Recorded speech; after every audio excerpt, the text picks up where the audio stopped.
Hello বন্ধুরা। তোমরা যারা গুচ্ছ পরীক্ষাতে ওইরকমভাবে ভালো ফলাফল করতে পারোনি, বা যাদের মার্ক প্রায় 30 থেকে 34-এর কাছাকাছি, তো তোমাদের জন্য আমি শুধু একটা কথাই বলতে পারি যে হাল ছেড়ো না। হাল এই মুহূর্তে তোমরা জানি অনেক ডিপ্রেশন আছো, বাট এই মুহূর্তে তোমাদের হাল ছাড়া কোনোভাবে যাবে না। তোমাদের ফ্রেন্ডরা এক একটা অনেক ভালো ভালো জায়গায় চান্স পাবে হয়তো, বা সাবজেক্ট পাবে, বা ভালো বিশ্ববিদ্যালয়ে ভর্তি হতে পারবে। বাট তুমি যদি চাও এখনও অনেক কিছু করতে পারো। বিশেষ করে আমি তাদের কথা বলবো যারা সেকেন্ড টাইমার ছিল। যারা ফার্স্ট টাইমার ছিল তারা তো পরবর্তীতে সেকেন্ড টাইম দিলেও একটা জায়গায় যেতে পারবে। বাট যারা অলরেডি সেকেন্ড টাইমার, তোমাদের আমি বলবো তোমরা এই মুহূর্তে সিলেট ইঞ্জিনিয়ারিং কলেজের জন্য প্রিপারেশন নিতে পারো। তোমার তোমার যদি ইঞ্জিনিয়ারিং পড়ার ইচ্ছা থাকে, কিন্তু তুমি আহ, কোনোভাবে জিএসটিতে খারাপ রেজাল্ট করেছো, বা রুয়েটের এক্সামে খারাপ রেজাল্ট করছো, বাট তুমি এইখান থেকে খুব ভালো মানের একটা ইঞ্জিনিয়ার হিসেবে বের হতে পারো। তোমার সিলেট ইঞ্জিনিয়ারিং কলেজ কিন্তু সাস্টের আন্ডারে একটা কলেজ, এবং এটি একটি সরকারি কলেজ। সিলেট ইঞ্জিনিয়ারিং কলেজ তোমার আমি নিজেও তোমার সিলেট ইঞ্জিনিয়ারিং কলেজে পরীক্ষা দিতে গেছিলাম, এবং আমার মেরিট সম্ভবত ছিল 190। এখানে ওরকম কোনো মানে তোমার হার্ড অত কোশ্চিন করে না, যদিও এক কথায় উত্তর থাকে। তুমি যদি চুয়েটের যে ম্যাথস, মানে ম্যাথ সলভে যে ক্যালকুলেটারগুলোর প্রয়োজন হয়, মানে ইন্টিগ্রেশন ডিফারেন্সিয়েশন তুমি শুধু ক্যালকুলেটারের মাধ্যমে সলভ করেই তুমি ওগুলাকে মানে সলভ করতে পারবা। বাদ বাকি তোমার বেসিক একদম কেমিস্ট্রি, ফিজিক্স বা ম্যাথের ক্ষেত্রে বলো, একদম বেসিক কিছু জিনিস দেয়। ম্যাথ তুমি ক্যালকুলেটার দিয়েই তুমি 50 to 60% সলভ করতে পারবা। বাট ফিজিক্স, কেমিস্ট্রি এগুলো একদম বেসিক ম্যাথগুলো দেয়। আর ওই মানে যেটা বলতেছিলাম, সিলেট ইঞ্জিনিয়ারিং কলেজ যে তোমার সাস্টের স্যাররা এসে তোমার পার্ট টাইম হিসেবে ক্লাস নেয়, সাথে ওদের কম্পিটিশন অনেক ভালো। মানে ওদের তোমার রোবোটিক্স ক্লাব থেকে শুরু করে তোমার ইঞ্জিনিয়ারিংয়ের যে হলো বিভিন্ন ক্লাব, ওরা কিন্তু ওদের যে সিএসসি ডিপার্টমেন্ট আছে, ওরা কিন্তু সাস্টের সিএসসির সঙ্গেই কিন্তু দেখা যাচ্ছে কোঅর্ডিনেটলি কাজ করে, সাথে তোমার বিভিন্ন কম্পিটিশনে পার্টিসিপেট করে।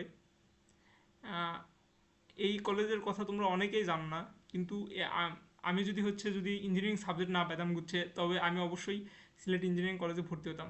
এবং এখানে গেছিলাম, আমার অনেক ভালো লাগছে, এখানকার ভাইদের ব্যবহারও অনেক ভালো। উম, তো এখানে যে টুকিটাকি লেখা আছে তোমরা এগুলো দেখতে পারো, যে তিনটি বিশাল একাডেমিক ভবন আছে, সিএসি, ত্রিপলি এবং সিই। মানে এখানে তোমার সিএসি আছে, ত্রিপলি আছে, আর সিভিল ইঞ্জিনিয়ারিং আছে, একটা লাইব্রেরি আছে। এছাড়া তোমার এখানে এর সামনে তোমার শেরে বাংলা কৃষি বিশ্ববিদ্যালয়, মানে সরি, ওটা সিলেট ইঞ্জিনিয়ারিং কৃষি বিশ্ববিদ্যালয়। আর এখানে তোমার টিলা আছে বড় বড়, তোমরা অ্যাটলিস্ট পরীক্ষা দিয়েও ঘুরে আসতে পারো। মানে আমার ক্যাম্পাসটা মোটামুটি অনেক ভালো লাগছে। আর ওদের তোমার দেখো, সিলেট ইঞ্জিনিয়ারিং কলেজে ভর্তি বিজ্ঞপ্তি হবে 1 থেকে 5/1/2024। মানে আজকে থেকে তোমার ভোট আবেদন করা যাবে, এবং 31/5/2024 পর্যন্ত। আবেদন ফি তোমার 1500 টাকা, এবং ভর্তি ফি মানে ভর্তি পরীক্ষা 29/6/2024। মানে এখনও 2 মাস আছে, এই 2 মাসে তুমি সিলেট ইঞ্জিনিয়ারিং কলেজে টপ করতে পারবে ভাই। মানে তুমি যে এতদিন গুচ্ছের প্রিপারেশন নিছো, ওইখান থেকে তুমি টপ করতে পারেন। তোমাকে আমি তোমাকে এটা বোঝাতে পারবো না। আমি নেক্সট আরেকটা ভিডিও দেবো সিলেট ইঞ্জিনিয়ারিং কলেজের উপর। এই সিলেট ইঞ্জিনিয়ারিং কলেজের সিএসসি ডিপার্টমেন্টটা জোস। তুমি শেখ হাসিনা বিশ্ববিদ্যালয় বলো, চাঁদপুর বিশ্ববিদ্যালয় বলো, মানে এগুলো ইভেন তুমি বঙ্গমাতা শেখ মুজিবুল্লাহ তুমি যে বিশ্ববিদ্যালয় বলতে পারো, এগুলোর চেয়ে সিলেট ইঞ্জিনিয়ারিং কলেজের সিএসসি অনেক, এদের অ্যালামনাই স্ট্রং। এবং এখানকার যে ভাইরা বের হয়েছে, এরা খুব ভালো ভালো জায়গায় জবও করতেছে। তো তুমি তোমার নেক্সট স্টেপে সিলেট ইঞ্জিনিয়ারিং কলেজটা মাথায় রাখতে পারো। এইখানে যে টুকিটাকি দেওয়া আছে, যে তোমার আহ, আবেদন সময়সীমা 1 মে থেকে 31, ফলাফল তোমার পরীক্ষার ফলাফলের 5 থেকে 7 দিনের মধ্যে প্রকাশ করায়, কারণ এখানে তোমার রিটেন থাকে, তো তোমার এমসিকিউ থাকে না, এই জন্য একটু লেট হয়। আর মোট আসন তোমার 180টা। আর এখানে তোমার 70% ভর্তি পরীক্ষা এবং 30% এসএসসি ও এইচএসসি ফলাফলের উপর ভিত্তি করে।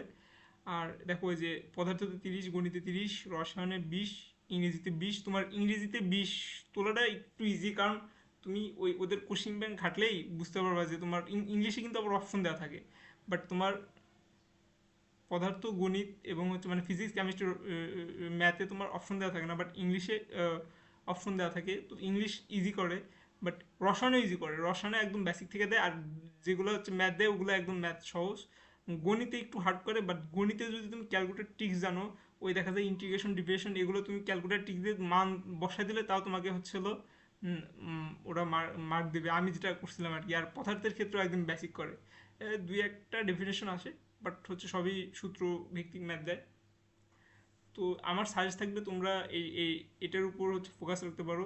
এছাড়া তুমি হচ্ছিল টেক্সটাইল ইঞ্জিনিয়ারিং কলেজের যে 7টা বা 8টা কলেজ আছে এগুলোতে তুমি ফোকাস রাখতে পারো। এখানে তোমার Noakhali textile engineering college, Pabna textile engineering college, Chittagong textile engineering college এগুলোতে পড়তে পারো ভাই।